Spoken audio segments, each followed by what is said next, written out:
Today I'm going to talk about the Sabbath and set the record straight. Now I'm going to be referring to Pope Leo XIV's general audience on September 17th in 2025 in St. Peter's Square, where he addresses the Holy Saturday and Sabbath.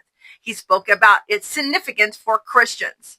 But as we'll see, there are some misconceptions in his statements. Quote from the Vatican page, Holy Saturday, a day of great silence, joy, and expectations, reflecting God's rest after creation. In his address, Pope Leo called Holy Saturday a day of rest and referenced the Sabbath as a part of the Jewish law.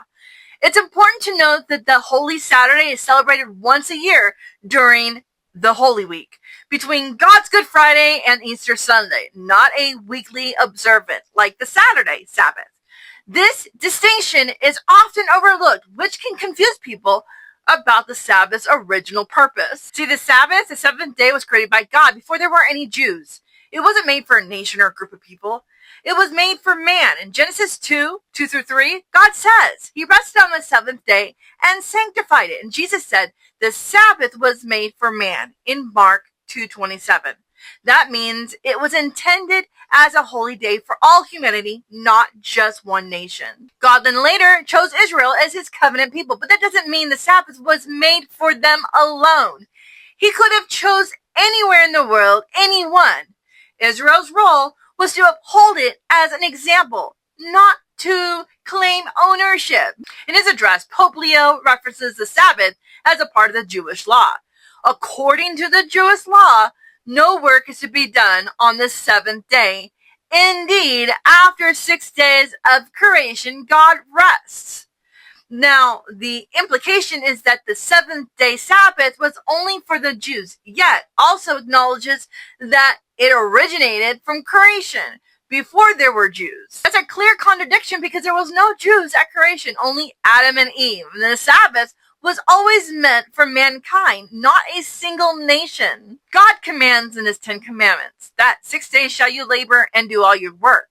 But on the seventh day is the Sabbath of Yahuwah, your God. Exodus 20:9-10.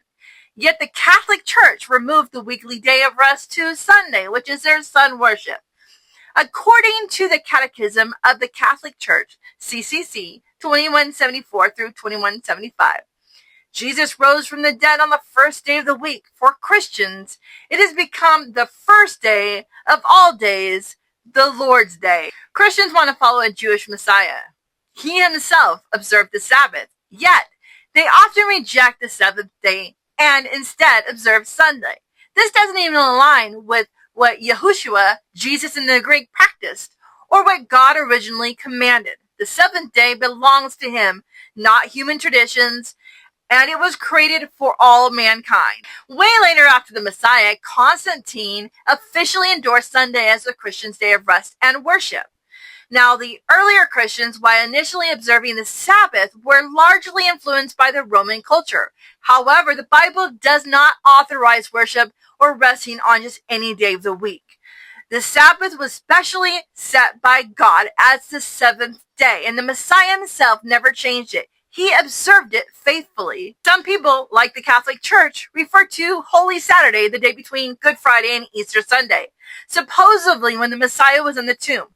But that doesn't match prophecy. See, Jonah spent 3 days and 3 nights in the fish, and the Messiah would do the same in the tomb, the exact same way. But Friday to Sunday doesn't equal 3 days and 3 nights. The traditional timeline promoted by the church doesn't align with scripture. So let's get it right. The seventh-day Sabbath was created for man, not a nation. It was never Jewish. See, God made it holy from the very beginning.